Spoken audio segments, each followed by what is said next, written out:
Howdy fellas, welcome to part 3 of my Absolver How to Build an Unbeatable Combat Deck series. In this part of the series, we'll be covering combos. Check it out.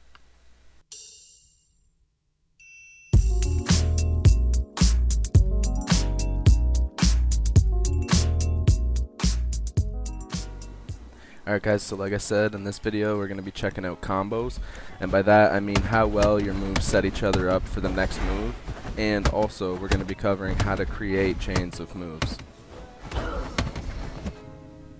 Alright guys, so just like last time, we'll start by editing Combat Deck 3. Let's get rid of everything in here that we did last time. So just like before as well, we're going to want to focus on these 4 ending moves, but a little bit different this time. And I'll show you what I mean. So you can pick any old moves, but be careful in choosing the moves that you pick, because you're going to want to just watch them once you pick them, just to make sure that they're actually what you want and that they flow into your next move. Because that's the whole point of doing combos, is that everything flows nice together, and you're going to incorporate everything you've learned thus far with the other videos. So flow and change ups, you're going to do all that shit and make sure that this deck is mint.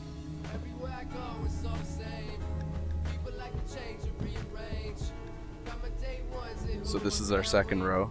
We're just picking moves that are going to go well together, and we're going to want to go back up to our top right with this one, not down at the bottom.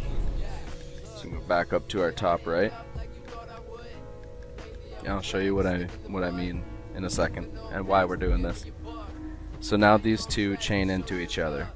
So you will not be able to get out of these 6 moves. That's your first combo. You will not be able to get out of these 6 moves until you use an alternate, which we have set up right here.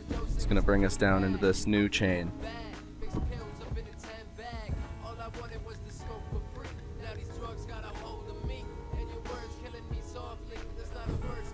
So now just take your time and pick the moves carefully that you're going to want to use, just because you do want them to go nicely together.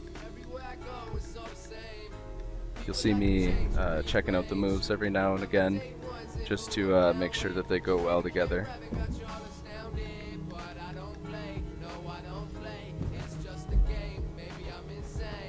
So now we want to chain this into the bottom row. Make sure it finishes in bottom row here, bottom right. We're going to set up our bottom row.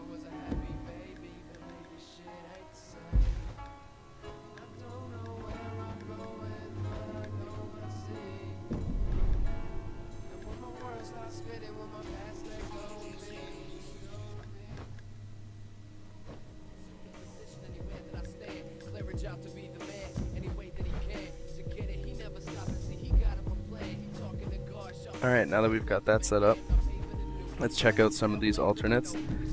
Let's get the alternates set up so that they're going to chain us into our other combos. So when we want to get out of the one combo, we use our alternate, we know it'll bring us back to the other combo.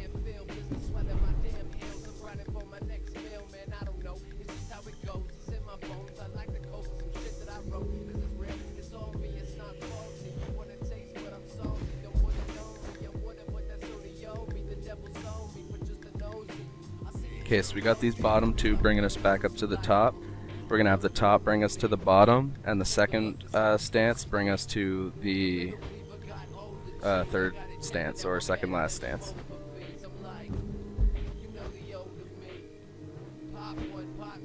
So no matter what you do, if you're in combo 1 and you use an alternate, it will bring you down into the next chain.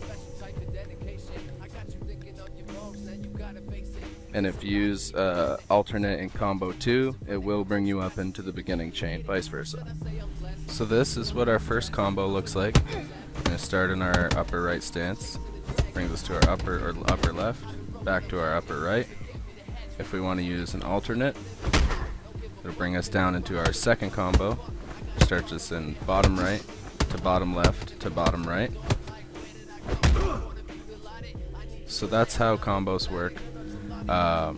They're very easy to grasp as long as you use all the other techniques that you learned before. You incorporate flow and change-ups, you'll be a master in no time. Stay tuned for episode 4, which will cover speed and power. Have some trouble? Yeah, but I already took care of it. And you're too late. You missed the show. Tetsuo, you had me worried again. I figured you'd be standing here sobbing like a little baby. Kaneda, you've always been a pain in the ass, you know. You've been telling me what to do since we were kids. You always treat me like a kid. You always show up and start bossing me around, and don't you deny it! And now you're a boss too, of this pile of rubble. Kaneda! That's Mr. Kaneda to you, punk! Ah!